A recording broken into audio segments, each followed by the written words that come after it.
नस्लीय जातीय हिंसा लगातार मणिपुर में बढ़ती जा रही है और उसके परिणाम स्वरूप आप लोगों ने बहुत सारी चीजें देखी होंगी। बहुत सारे वहां के वीडियोस वायरल हुए हैं और वहां की अव्यवस्था किसी से अनसुनी तो नहीं है। सारे लोगों को मणिपुर की अव्यवस्था, वहां के जो भी हालात हैं उनसे सभी लोग वाकिफ हैं। तो ज्यादा देर ना करते हुए मैं आज इस लेक्चर की शुरुआत करता हूं राष्ट्रपति शासन से। देखिए, जब कहीं पर किसी राज्य पे राष्ट्रपति शासन की बात आती है तो वो मुद्दा हमारे एग्जाम के लिए बहुत इंपॉर्टेंट बन जाता है। तो हाल ही में एन बीरेन सिंह जो वहां के मुख्यमंत्री हैं, उन्होंने हाल ही में इस्तीफा दे दिया है। अब जब उन्होंने इस्तीफा दे दिया है तो वैकल्पिक कोई व्यवस्था जब तक वहां पर उपलब्ध नहीं है तो वहां के राज्यपाल ने उनसे आग्रह किया है कि जब तक कोई वैकल्पिक व्यवस्था नहीं मिल जाती तब तक आप अपने पद पर बने रहें।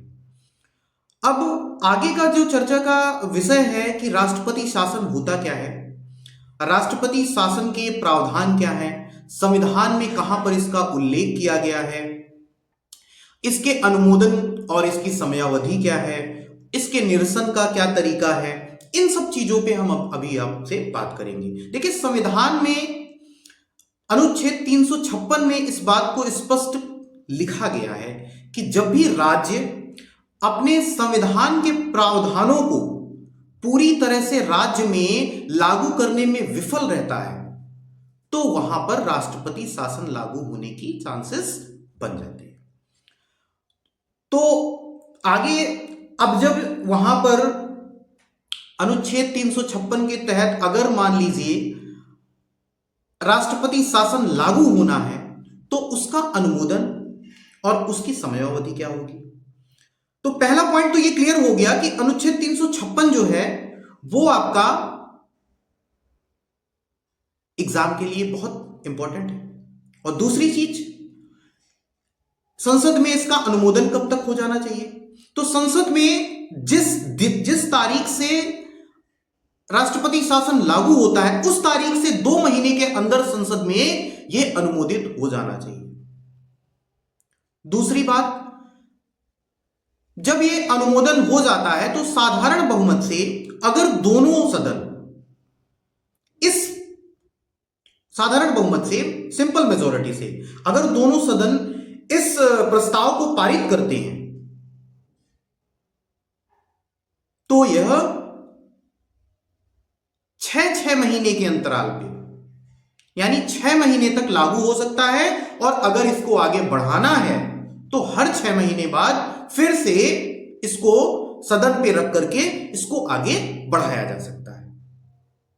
तो पहला पॉइंट ये है कि ये है क्या, तो आपको बताया है कि जब भी राज्य संविधान के प्रावधानों को लागू करने में विफल रहता है या संविधान के प्रावधानों को लागू करने में पूरे तरीके से वो विफल हो तो वहां पे राष्ट्रपति शासन लगाने की गुंजाइश रहती है। दूसरी बात, जब भी राष्ट्रपति शासन लागू होना होता है तो राज्यपाल एक रिपोर्ट बना करके केंद्र को देता है और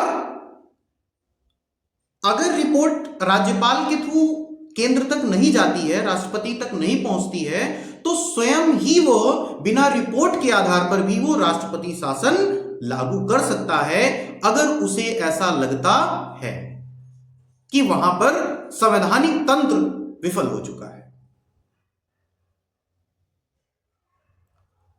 इसके बाद दूसरा जो पॉइंट आपको याद रखना है कि कब से कब तक यह अनुमोदित हो जाना चाहिए। तो जिस तारीख से लागू हुआ है उससे 2 महीने के अंदर अंदर ये दोनों सदनों में अनुमोदित हो जाना चाहिए।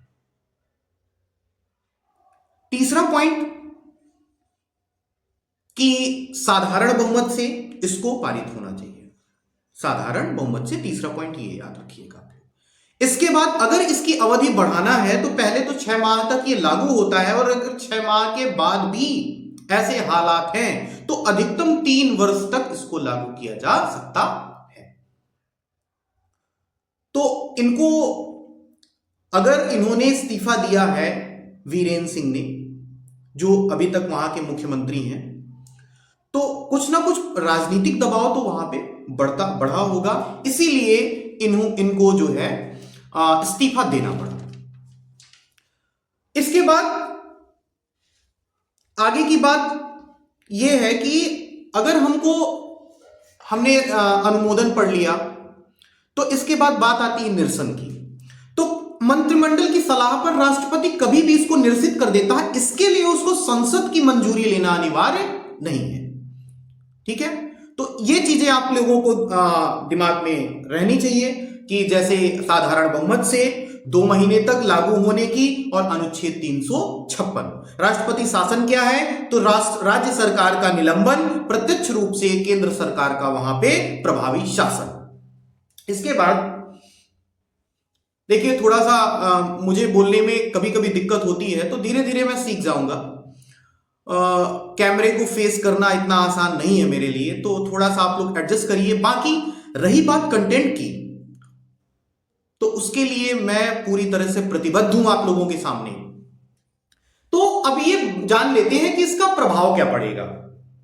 तो इसका प्रभाव यही पड़ेगा कि जब राज्य की बागडोर केंद्र के हाथ में होगी, या तो वो राज्यपाल के थ्रू वहां पे, या फिर किसी प्राधिकारी को नियुक्त करके वहां पे वो कार्यभार और उसके शासन प्रशासन की जिम्मेदारी केंद्र चलाएगी, या तो राज्यपाल या फिर किसी प्राधिकारी को नियुक्त करके। और राज्य को, अगर राज्य का कोई निकाय या फिर प्राधिकरण है और केंद्र को ऐसा लगता है कि इसकी वजह से कुछ अव्यवस्था हो सकती है, तो उसका निलंबन भी केंद्र कर सकती है। यानी राष्ट्रपति या राष्ट्रपति के जो भी प्राधिकारी जिनको नियुक्त किया गया है, वो इसको निलंबित कर सकते हैं।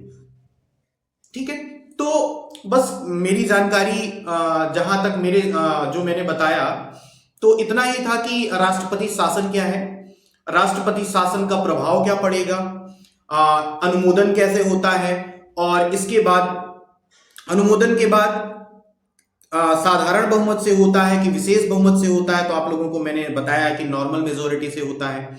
तो इस ऐसे छोटे लेक्चर के लिए आप लोग मेरे साथ बने रहिए। जय हिंद, जय भारत।